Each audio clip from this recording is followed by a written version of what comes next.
Hi folks, welcome to this video. I'm the Flying Scotsman. Today I'd like to show you a laptop, but before I do, I feel a wee bit of background is necessary.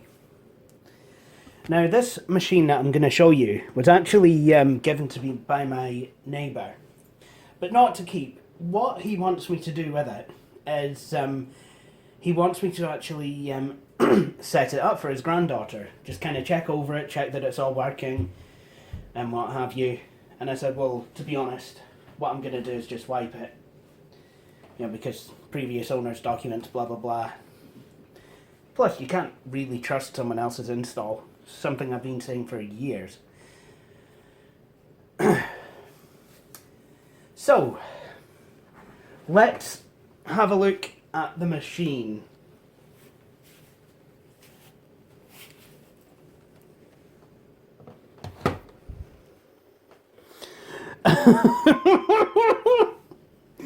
No folks, don't adjust your sets, this is the size of the machine. And if you think that's big, why don't you have a wee butcher's at the power supply? This is giant. It's like third-party power supplies that you used to get back in the day. You know, ones that'd be massive. I mean, I have older machines that have smaller power supplies than this. In fact, let's just juxtapose it here with my Maplin power supply. Now, bearing in mind that this power supply is a multi-function one. Can do all kinds of different voltages and has a 5-volt USB for USB charging. And look at it! It's actually a bit smaller than this one. Anyway, enough of me being too easily amused by an oversized laptop. Let's actually have a look at the machine. Okay, for some reason it's blinking. And I don't know why that is. Wouldn't switch on last night. Anyway, so what's it doing now? So, let's give you the usual tour. So, on the left we have power, Ethernet, VGA out, DisplayPort, HDMI, eSATA, USB 2, mini FireWire, line in, microphone in, speakers, headphones out. On the front we have an SD card reader. On the other side we have 2 more USB 2 ports, DVD writer and Blu-ray drive. We also have another, I believe, USB 2 port here. Some sort of button, I'm not sure what that does, and a Kensington lock slot. So that's the I/O of the machine then. So let's have a look inside. Inside we have a webcam, and the display says something, I can't read it just now. I've just had to read it, say superior HD image quality. Woo! Anyway, I should stop. The machine's going to start greeting if I don't stop ridiculing it. Anyway,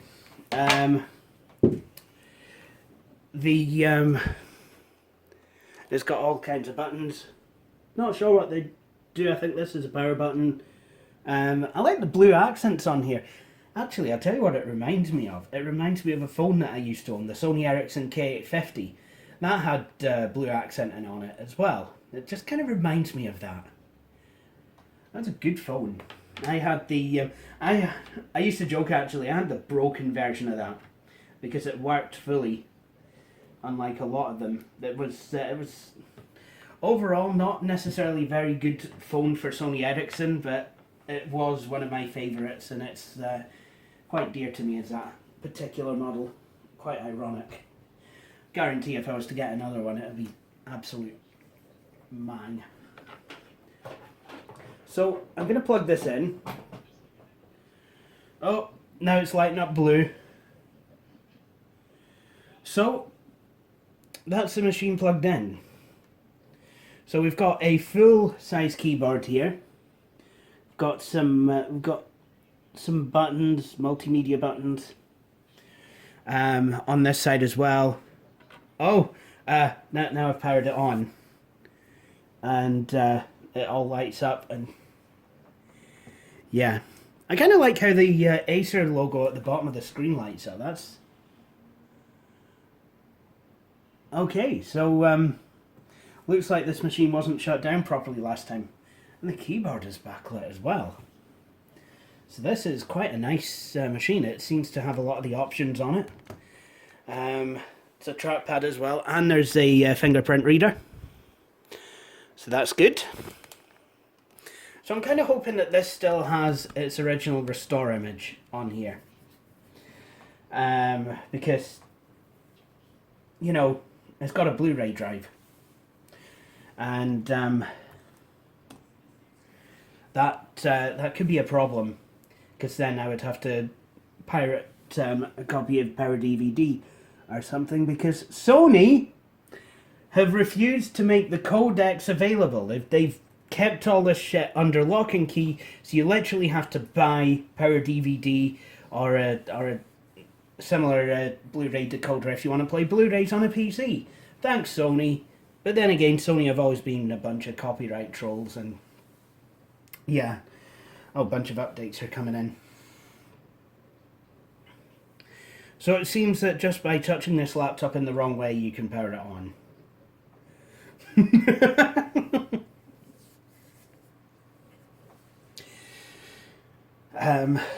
So we're going into Windows. Oh, maybe not. Oh, now I've actually got brightness on the screen. Thanks. Starting Windows. This is really quite something.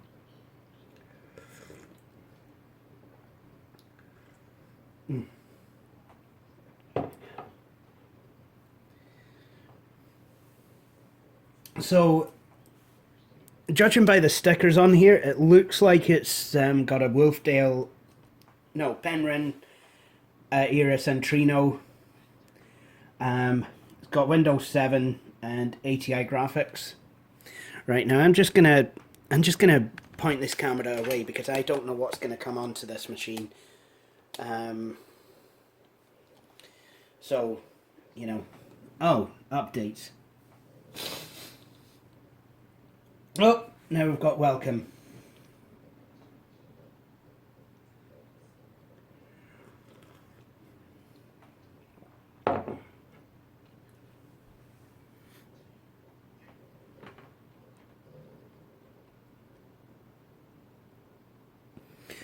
I think this jog wheel on the keyboard is a volume knob. Kind of like that, actually. I mean, a lot of this on this machine is completely unnecessary, but it is cool. I mean, I'm not too much of a killjoy. Right, okay. Now, this worries me somewhat because it looks like it's a brand new Windows 7 installation. Someone's gone and deleted the blooming recovery partition, and I'm going to be having words up their nose.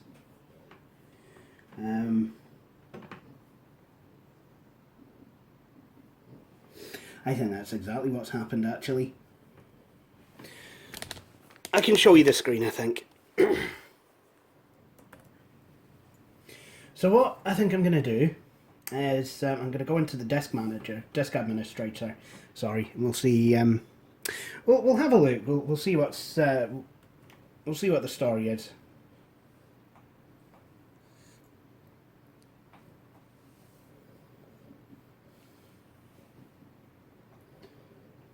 Okay, that's strange. It's taken a while for the magnifier to initialize. If it's even going to.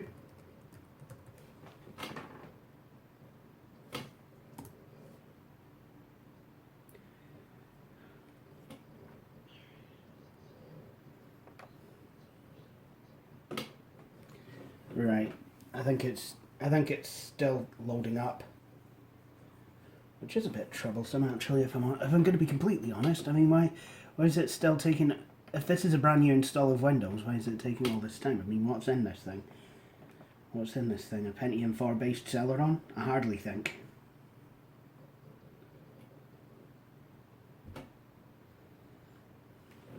A very slow hard drive from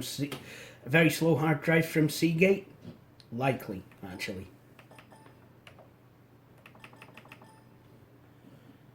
Actually, it's just as likely that this thing has a WD blue. I would say black, but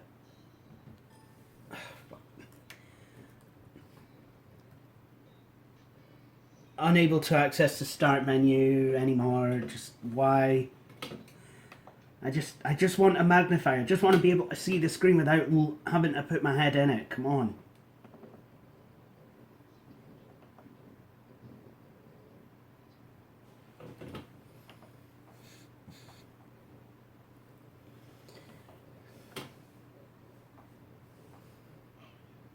Come on. Oh, the magnifiers came up. There's its control panel. There we go. Patience. As my parents might say, slow down, George, you're going too fast. You ever heard that? You ever heard that record?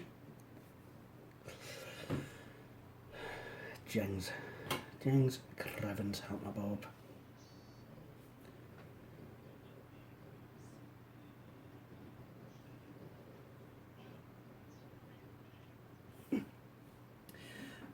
Right, okay, finally we're here. We're here. That didn't take long at all. Only took me about as long as it would for a carto in a caravan to get from here to Llantwit Major in Wales and back again.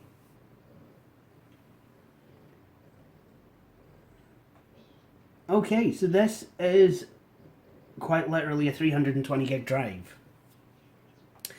And there is no recovery partition on here. So this isn't the machine I thought it was. Because you could get something like this. Actually, back when I bought my MacBook Pro, when these processors would have been all the rage, you could get stuff like this. One of them had a 1 terabyte drive. I think you could even get them with the dual optical drives, if I remember. It's something daft. And it's only got 3 gigs of RAM. And it's a 2.2 gigahertz T6600. So, I mean, already I can foresee some upgrades that'll probably need to take place on this machine, which I'll probably recommend to the user. Because 3 gigs is just not going to be enough in this day and age. You know, I'll have a look at what memory it takes. Just a bit, I'm just a wee bit put out that there's no, what is it on it? Oh, Jinx, what's the thing? Restore partition, because, you know, I mean, I'm going to need to try and get the software to make the Blu-ray drive go. Let's have a look at the graphics card anyway. Now, this has got switching graphics. So it's got the Mobile Intel series family and the Radeon HD 4670. Let's have a look at if there's anything else on here that's of any interest. That other thing. Blu-ray.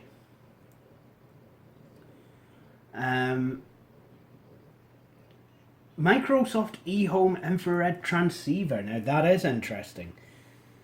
That would suggest that at some point this would have worked with a media center controller. Now I've just had a look in the express card slot, which I forgot to point out. It's not in there, so I don't know where you would find it, or if it even exists anymore. Is it needed? No, it isn't. So like I said, I mean, this machine is for my neighbour's granddaughter, so will it be okay for her? Absolutely. I would definitely say it probably will.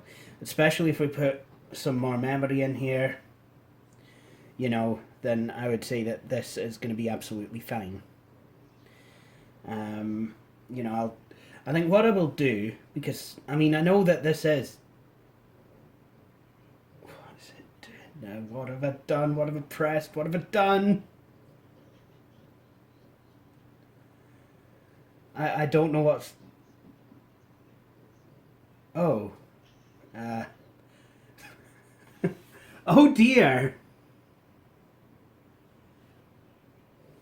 Ah, right. Graphics problems. Great. So while I'm at it, I should probably actually do a mem test on this machine. So let's do that. Let's just see how that goes.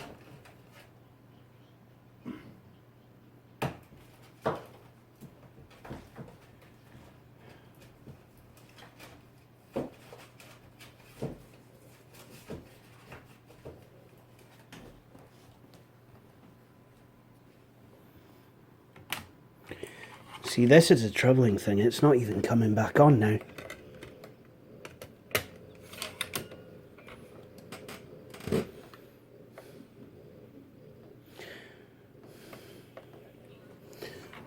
Let's have a look. See if I can get it to... There we go. It's coming back now.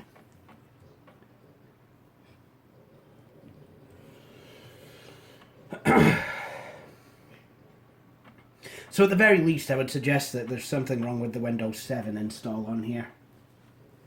So it's a good thing that my my neighbour brought this machine by me. That way I can actually get a proper look at it and see what, if anything, needs to be done on it.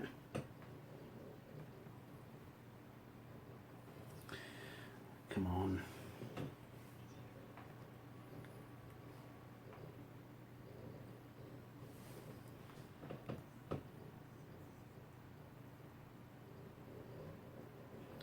Okay, I wonder if I need to go into setup to enable boot from other devices.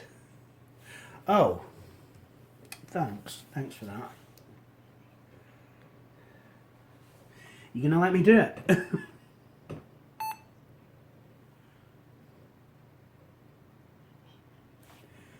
Oh right, it's F2 to enter setup.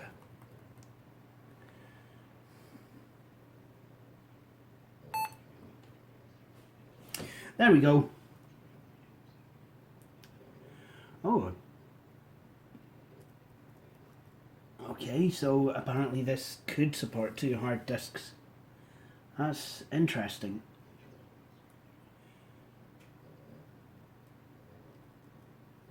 Okay.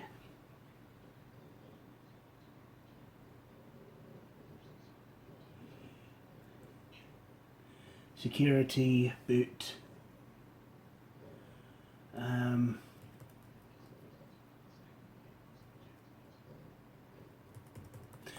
So, I think what I'll do is,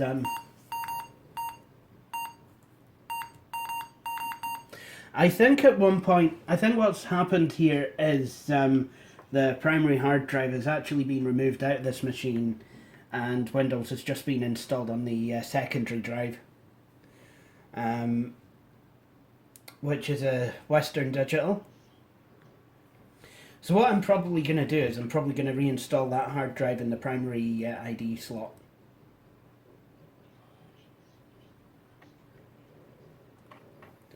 There we go. So, but before I do anything else,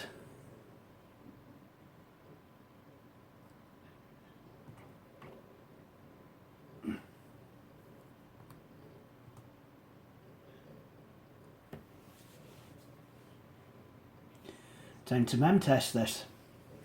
So I'll be back when that's done.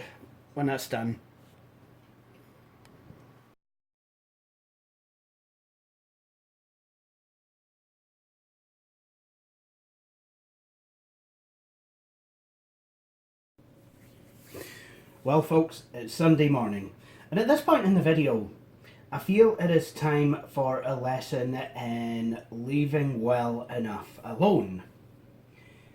See, apart from the crashing in Windows 7, the machine was working fine. So I thought, well, okay, the master drive has been removed, I'm going to put the other drive in where the master drive was. So I set about doing that, flipped the machine over, opened up the opened up the back of the machine, took the hard drive out of slot 2, put it into slot 1, it wouldn't fit. So after trying and failing to get that to fit, I put it back into slot 2, decided to lash it back down with screws. At that point, it was, it's quite a small kind of fiddly area where the screws go in, and one of the screws managed to lodge itself inside the machine. So foolishly I tried shaking the machine to get it out, didn't work, so I had to take it a wee bit apart, managed to extract it,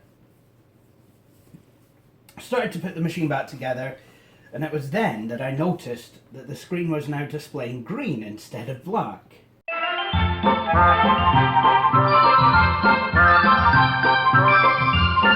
Had quite a crisis of confidence,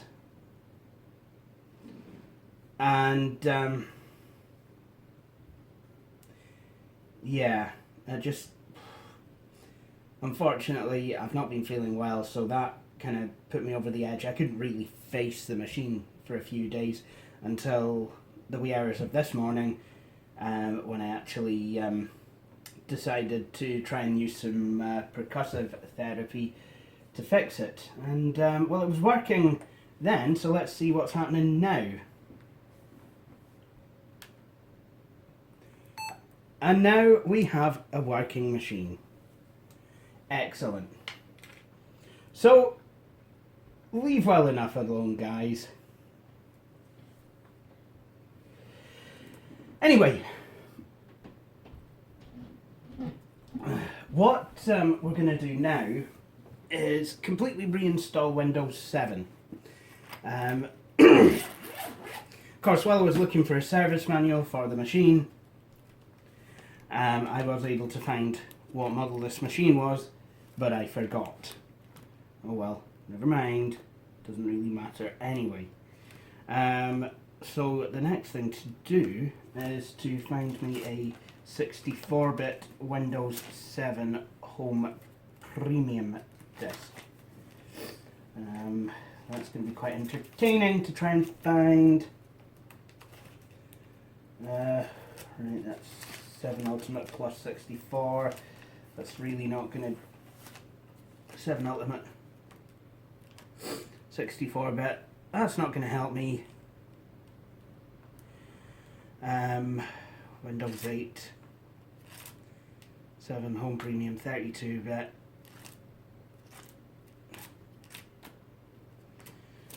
Well folks, this is not good. Looks like I'm going to have to buy myself a new Windows 7 disc.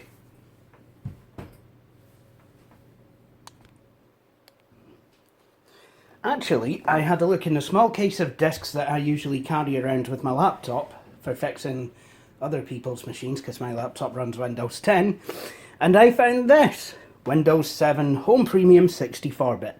Completely genuine disc, obviously. Joking aside though, the thing that really matters is the key on the bottom, and this machine has one. Great. Now obviously this BIOS is set to boot from the CD-ROM drive first, because if you can remember, this machine decided it wanted to play Spoilt Little Brat Child.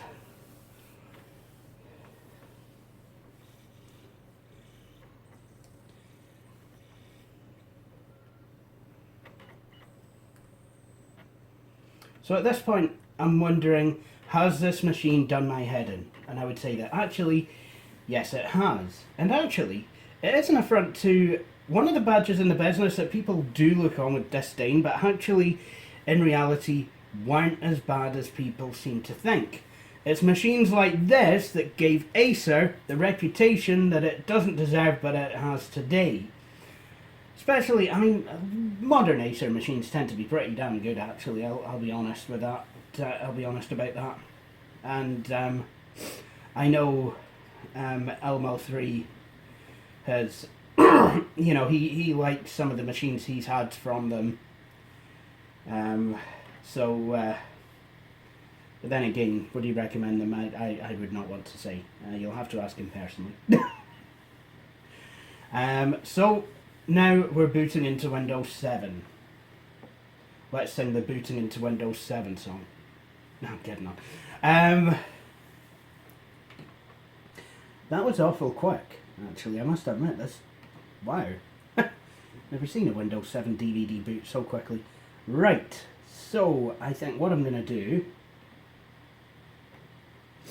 is if I go to, well, let's show you the, let's have a look at the disk makeup. So I can bring up a command prompt by pressing Shift and F10 once I'm in the setup DVD. Right. So what I'm going to do, list disk, select disk 0, list partition, and I have one primary partition. So what am I going to do with it? I'm going to delete it. I'm just going to clean the disk.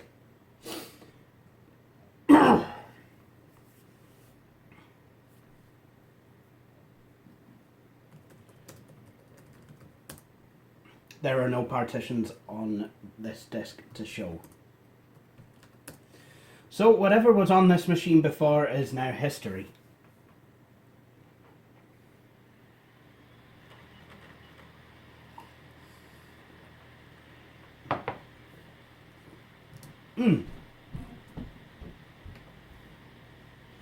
So now we're going to install Windows 7 on this unallocated disk space.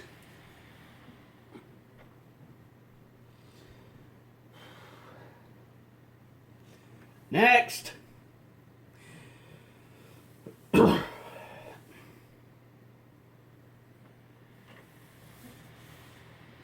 Windows 7 is now installing, and I hope it actually continues to be now installing, because if it isn't, then there's going to be trouble.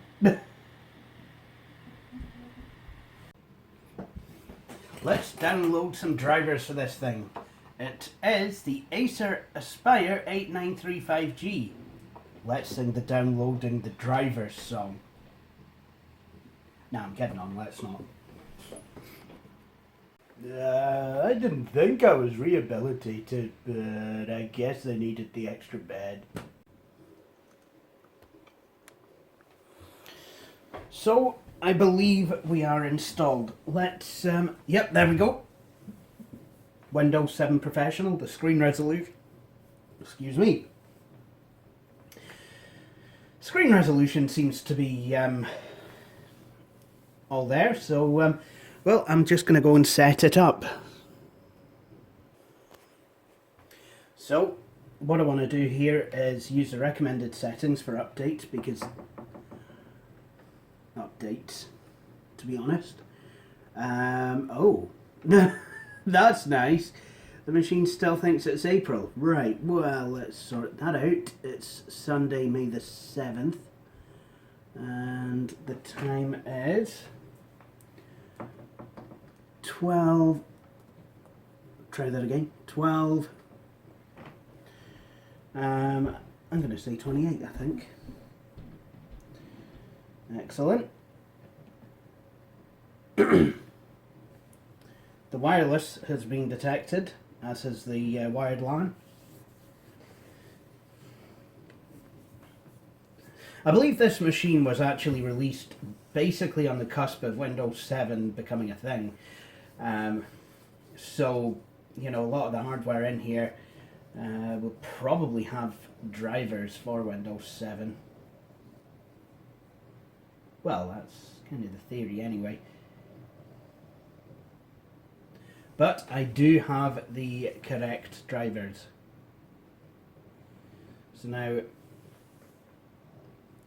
what's going to happen is the usual Windows trickery of building the desktop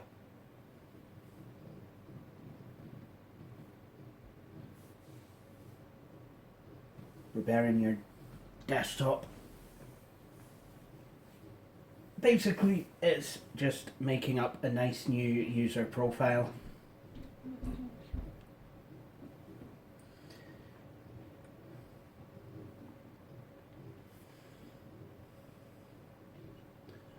Would you look at that? The sun's coming out.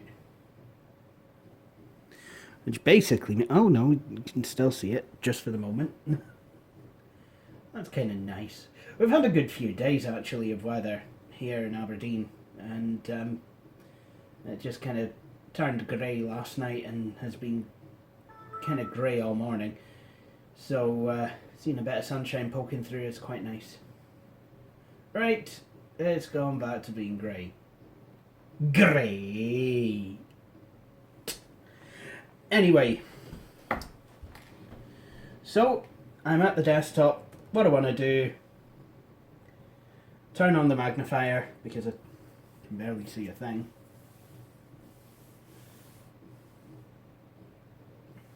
Even if this laptop is bigger than Kincardine.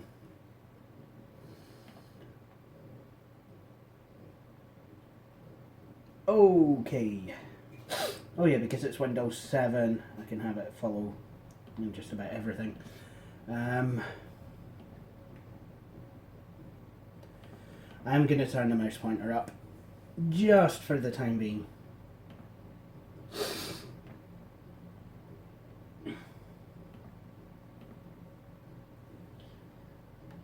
Next thing to do, I'm going to make a shortcut to the drivers folder on my server.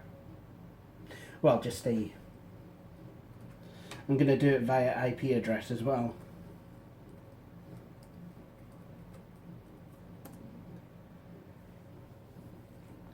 Wait, whoa.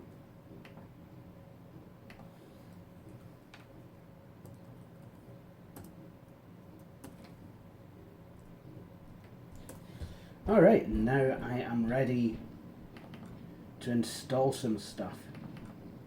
So what I think I'm going to do is I'm going to go to Acer. I have all the drivers in this folder,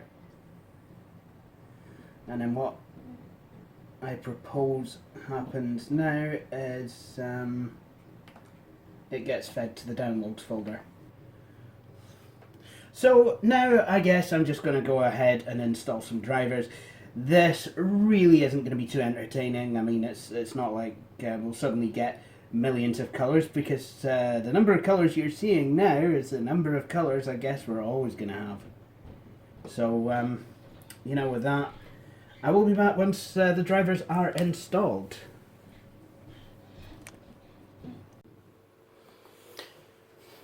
So now all the drivers are installed, and well, next step before installing any applications is to make sure Windows is up to date. Now what I'm going to do is install the April 2015 servicing stack. That's about ready to fire now.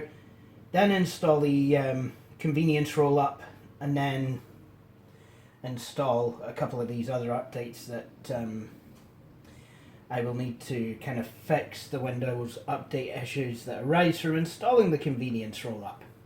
I mean, I know I could just kind of let it sit and do it, but like if I can if I can send a load of updates to update, if I can get a load of updates done in one fell swoop, then why wouldn't I do that?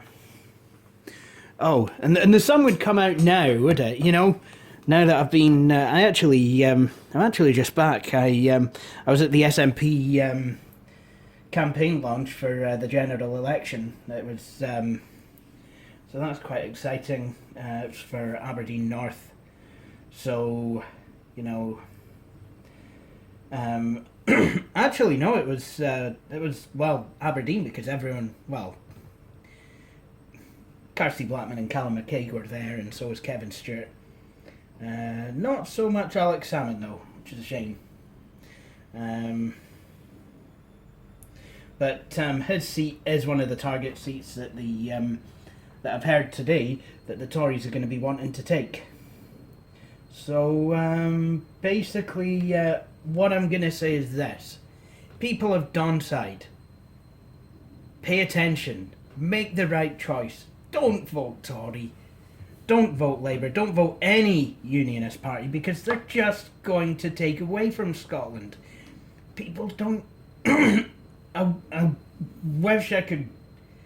I really wish I could kind of show what I mean without it actually happening.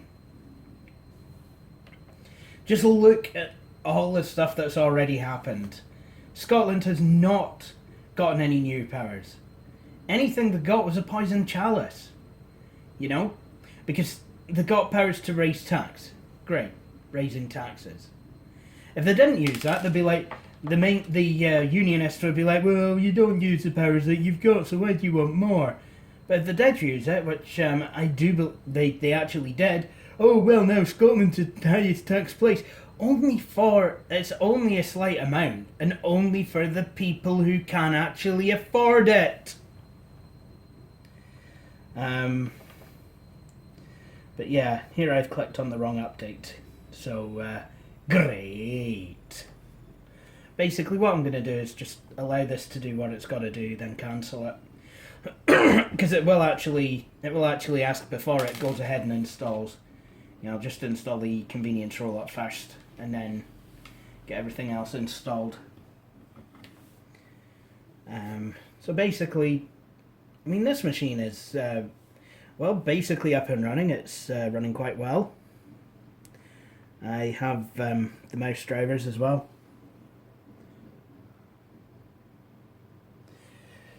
On all the fingerprint stuff as well. Oh, here we go. Operation was cancelled by user. Right. So convenience rollup 64-bit. This is what I want. So this will take quite some time to install. I do wonder actually if... well, I found out that this is indeed a volume knob. So I wonder if now that I've installed the launch manager, whether I will get an on-screen display. And look at that. I do indeed. Nice. A rather fetching on-screen display, I might add. So, I mean, that is something. Do I want to install the following Windows update? Yes, I do. Well, guys, I must confess I did a stupid. How, you might ask? Well, before installing these updates, I've actually found in the past it's actually a lot better if I were to install the Internet Explorer 11 update before these roll-up updates, but never mind, we shall prevail. Anyway, so I guess it's time to restart the computer. So that's a convenience roll-up update installed. Like I said, I do need to install a couple more updates. One of them usually says it's installed, but the other one usually does need installed, and I can't even mind which one is which, but I remember looking up the Windows Update problems that one can have after installing the convenience roll-up update, and the suggestion was to download those two other updates, and I'm not making any sense. And that would sort it. Now, certainly the one that actually needed installed did fix the problem. So I will try and read out which one that is.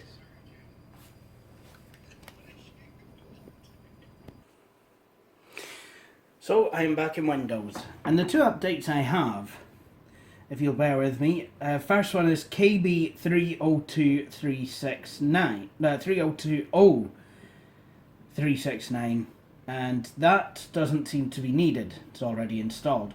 However, I'm hoping I'm right on this by process of elimination.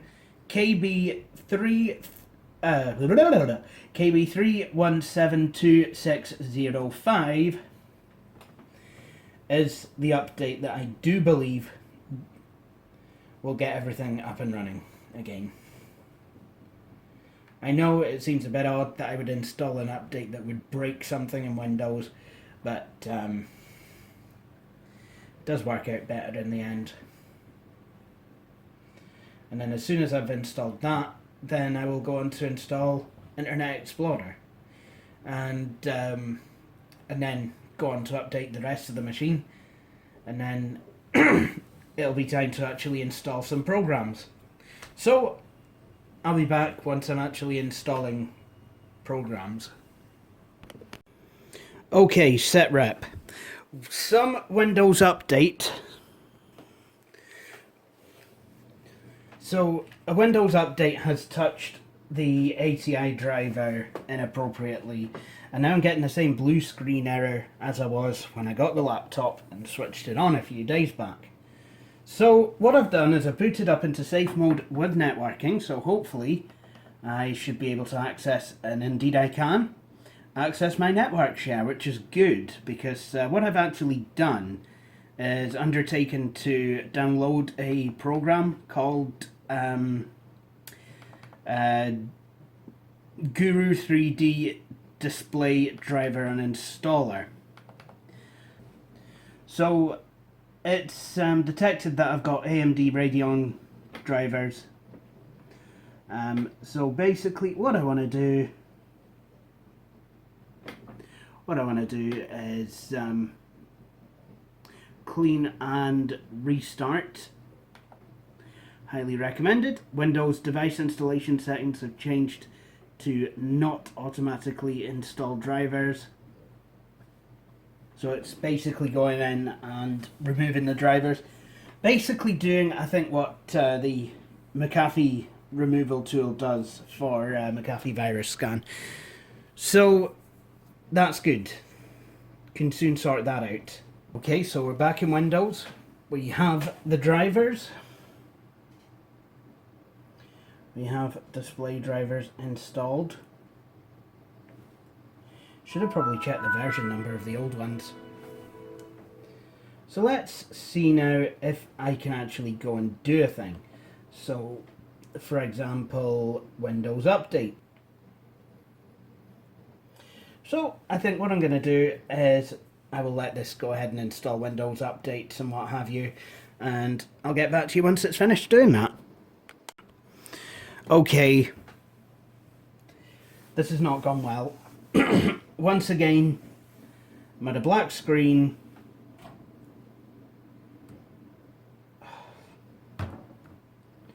I just don't know what to do. I mean, I've installed the latest drivers.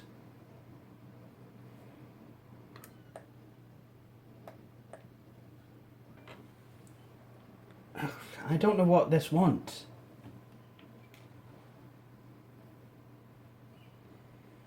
I mean, this is exactly the reason that I just stopped using ACI cards. You know, they just became too unworkable. Well, so far so good. I've actually gotten a wee bit further, because I basically just left the machine alone and let it only sort out updates, which a lot of people would probably have recommended I did from the start, but you know, it's not something I should have to do. But if it's going to make it work, which it probably won't, but if it does, then I'll be happier.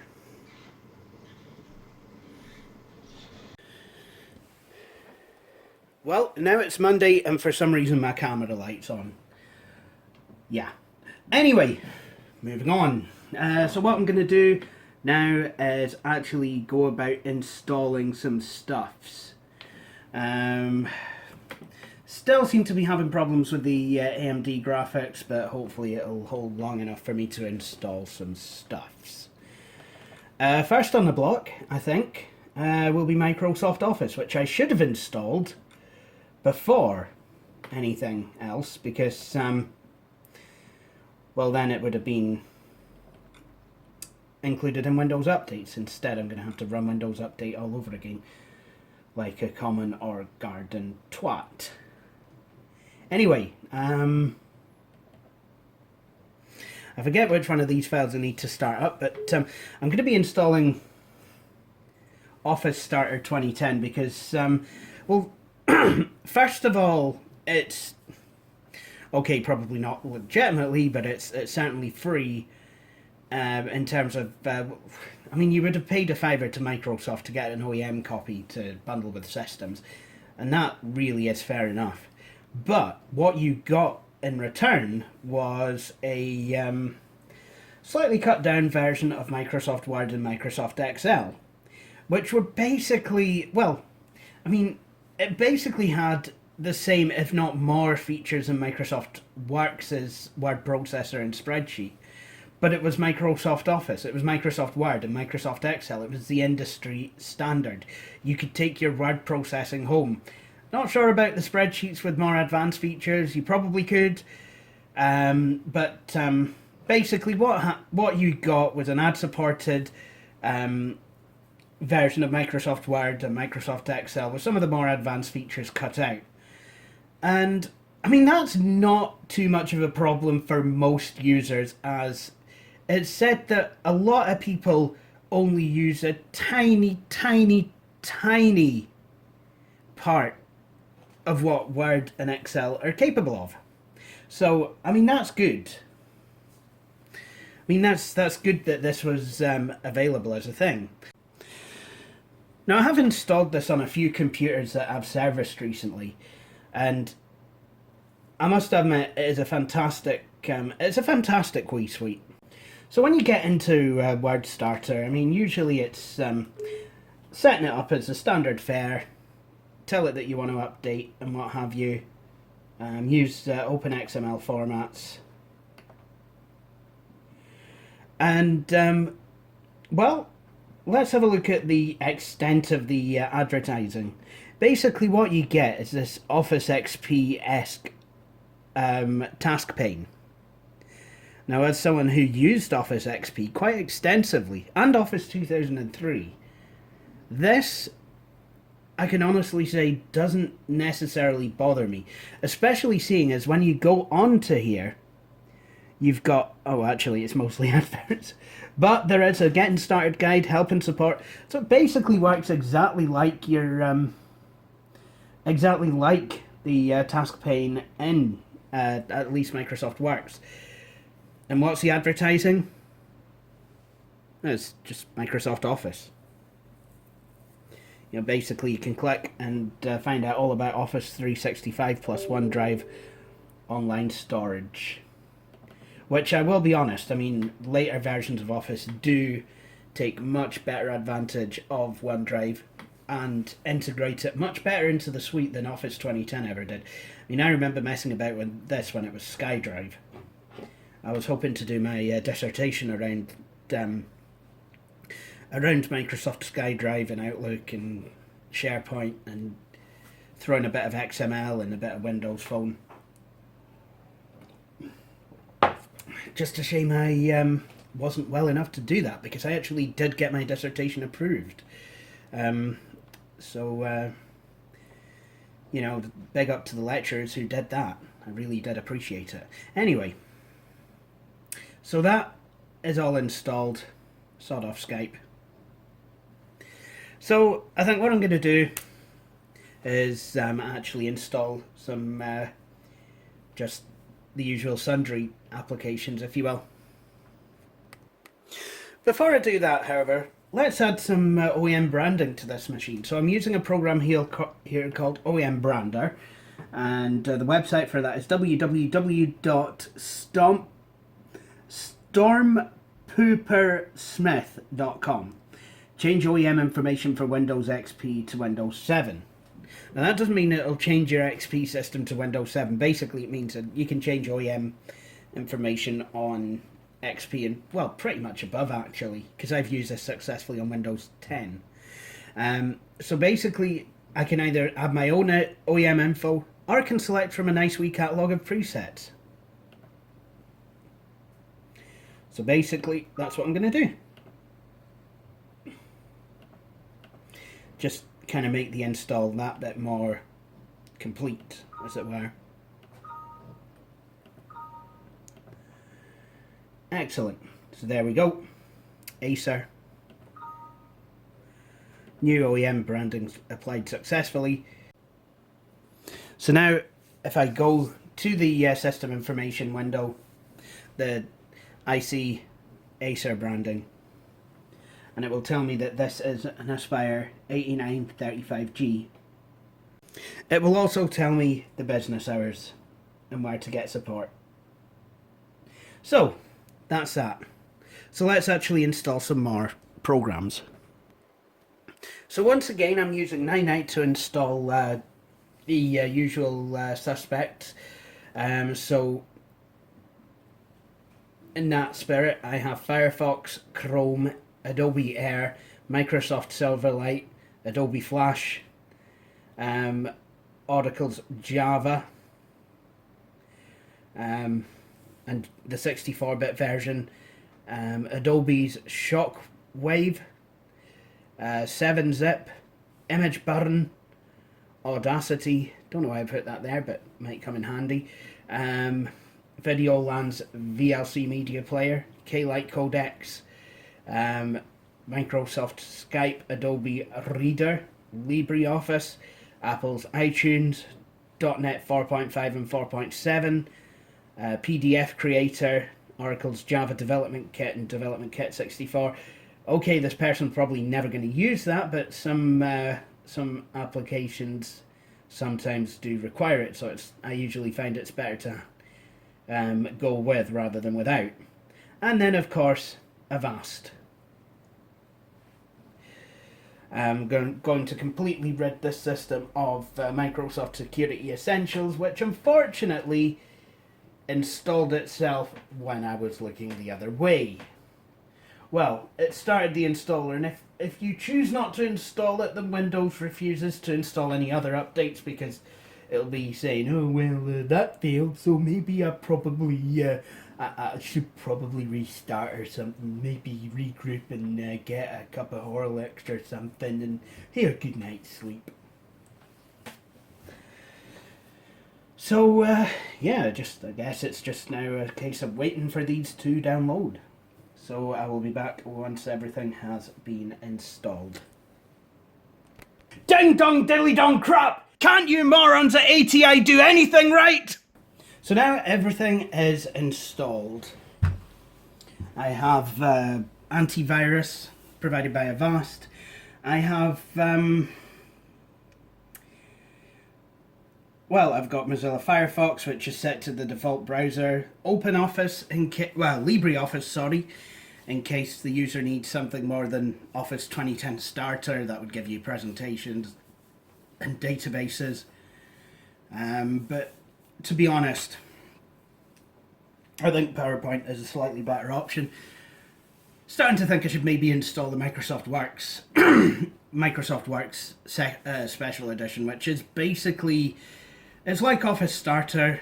It's a free version of Works. It's ad supported, has the same kind of sidebar. But apart from that, this is all done now, and it's ready to go.